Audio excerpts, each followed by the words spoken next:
Thank you very much for joining us on the Photo Flunky Show, episode 82. All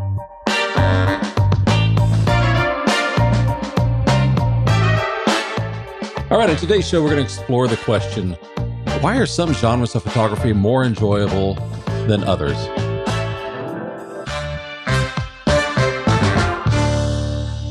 Hi, my name is William Beem. Hi, my name is Lee Beem. And we want to talk about those different genres, but before we do that, we want to let you know that show notes are going to be available at williambeem.com/episode 82. You can get a transcript of the show there for free, and there will be links to subscribe to the show on iTunes and Google Play and other things. And of course, you can find this and every other show at photoflunky.com. We've got a player there for you, so if you want to explore and see what we've been doing, go right ahead. No charge. And also, I want to let you know I've got a free ebook. If you're into portrait photography, this is called Creative Portraits, and it is about the creative and emotional side of portrait photography rather than the technical side. You can go to williambeem.com/free book, or you can text the phrase CP book to the number 33444, and it'll prompt you to put in your email address, and it'll send it right to you. It's free. It's yours. You're welcome to share it around with other folks, and it's got a lot of pretty pictures in it. It really does. Or at least I hope they're pretty. They're my pictures, so if you don't like the pictures, then let me know. But I like them. All right, so here's the question that kind of came up today, and the question is, why are some genres of photography more enjoyable than others? And it came about, I got an email from a gentleman named Peter Thomason, and he subscribed to my email list. There's a link right on the front page if you want to sign up. And I actually do enjoy seeing emails that come in from people and responding back to them. His thought was, I asked the question in the first email I sent off to people, what are you struggling with? What kind of things are on your mind? And that helps me define content or posts or videos or whatever it may be to try and help people with something that maybe is causing a problem for them. And he says, I'm a landscape photographer getting somewhat stale with this type of work. So I'm looking for something else to try out, and I seriously like the idea of portrait photography. There's more to his message, but I responded back to him because I started thinking about, why is landscape photography getting stale and portrait photography more interesting? Now, I don't know if this is Peter's case or not, but I replied with mine because I did a lot of travel in landscape photography in the past. I still enjoy it, but I'm really more interested in portrait photography now. And what came up to me was, I like the idea of controlling what I'm capturing. You really do. And I think that's why you like your studio, whether it's at home or elsewhere. And that's not to say that there isn't a joy in capturing something. Let's look at wildlife photographers. They go off and they scout for whatever critter it is they're looking for.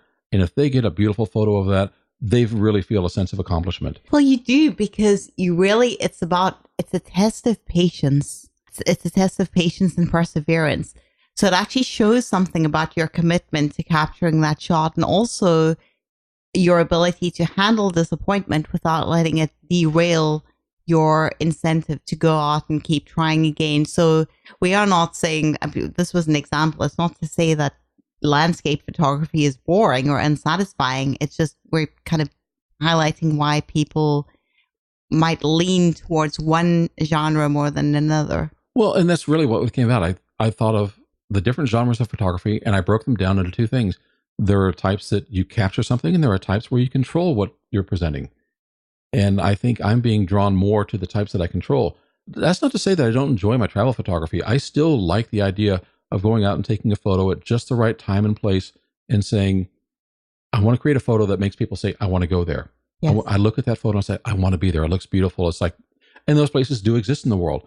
We live in a place where, we get more tourists that come here than probably any other city in America. I think we had 68 million people come to Orlando. That's a lot of people. And what I found out is a lot of them are in my way when I go to Walt Disney World. I can't control that. There are times I see, like, the light is beautiful, the sky is beautiful. Why is there some guy with a baseball cap with a kid on his shoulders standing right in front of my camera? It's out of my control. I can't be rude. I can't ruin someone else's time or vacation about that. I've got no control over some of those things. And I've tried different genres like concert photography. I had a lot of fun with concert photography, but you've got to get that right moment or you've blown the whole thing. You see, there's the thrill in the challenge. So I do get this side of it. I mean, I've never been interested in landscape, but that satisfaction you get when you manage to get something. I do not think things are lucky shots. If you are ready and waiting, you have to see the shot and be kind of thinking on your feet to get it. If you're able to nail that shot, I don't care if, all the planets align to make it happen at that moment for you. you still earn the credit for capturing a shot. And that is the thrill you get out of something like that. I absolutely agree with that. People know if they want to get that shot.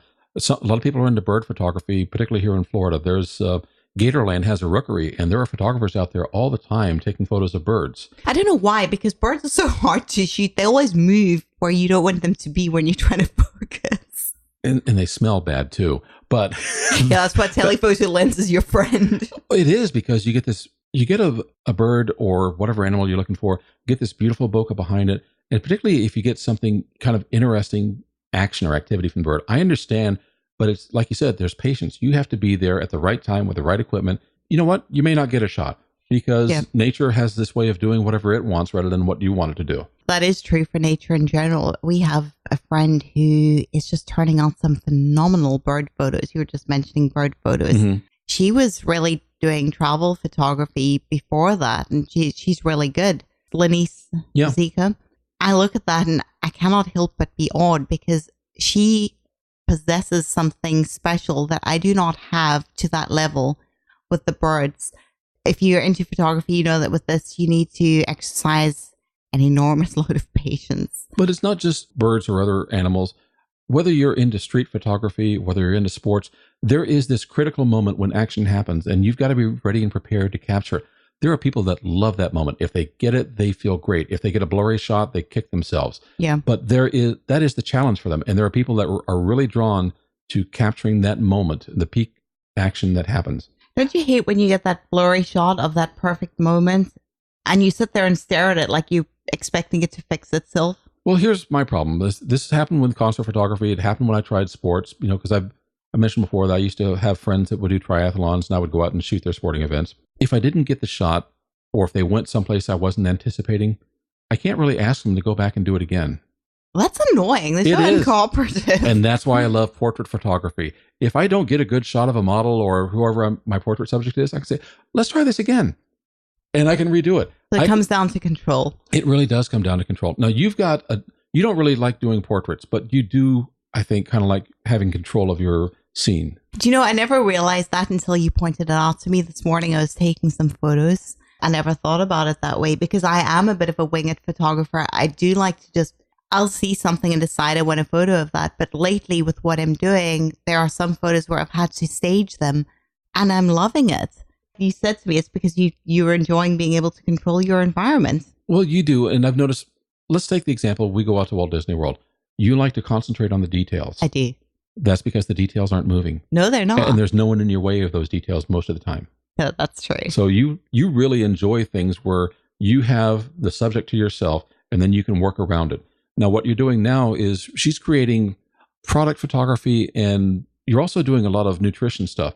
So you set up this, what do you make? Lentil soup. And you set up all these vegetables, the lentils and different like measuring things. And you just put the whole presentation together and it looked lovely. I would not eat this stuff if you paid me.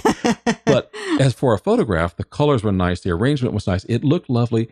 And you were there with your tripod and you were getting exactly what you wanted and you were happy. Do you know, it's one of those things where I've always said that I feel my balance, whether it's color or shapes or the composition.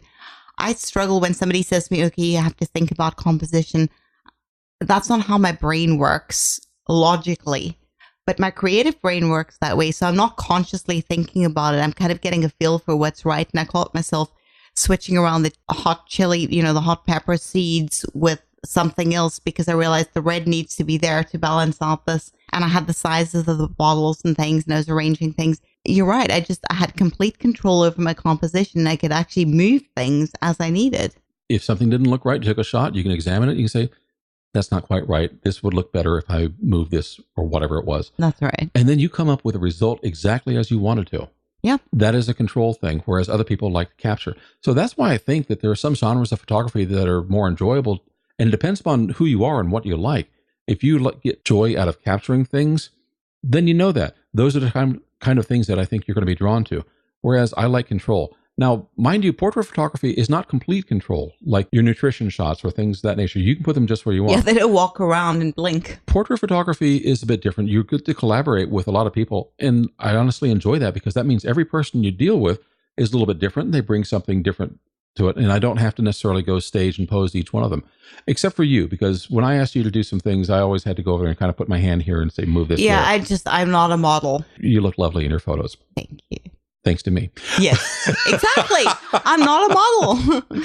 No, she did great, but I tell you, the worst subject we ever had were our dogs. They don't pay attention worth a Lola flip. wasn't so bad. Lola wasn't so bad this time, but Emma's our golden retriever. And if you looked at a previous show where I talked about tack sharp photos, that's Emma, our golden retriever puppy. And she looks like she's sitting still. She's perfectly well behaved. I tell you, that lasted maybe 2 seconds, and I happened to get the shot. She has a 0 attention span. But because I had a subject with that short of an attention span, with the portrait thing, I didn't have to worry about trying to get her action, like running around the backyard and saying, oh, this does this.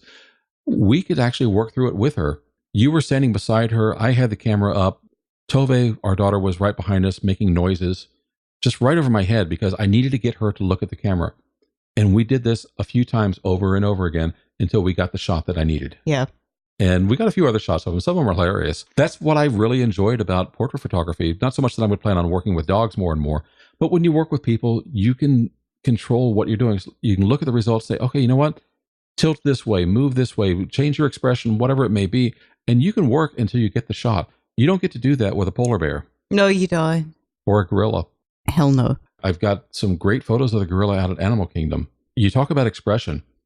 Yeah, but they set the stage for you. Oh, the gorillas are magnificent. They smell just like the birds do. They have a different smell, but, at least they kind of hold still a little bit. Anyways, those were our thoughts on why some genres of photography are more enjoyable than others.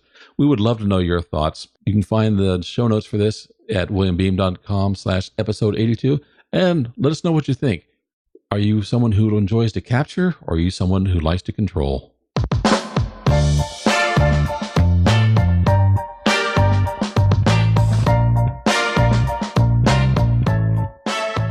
Thank you so much for listening to the Photo Funky Show. Show notes can be available at williambeem.com/episode 82. And I know I just said that, but I kind of do that whenever the music starts playing. You can find a transcript of the show there for free, and of course, links to subscribe to the show. I'm really glad that you're here. I hope you enjoyed listening to me talk about the various smells of birds and gorillas. Who knows what we'll have next week, but we'll see you then.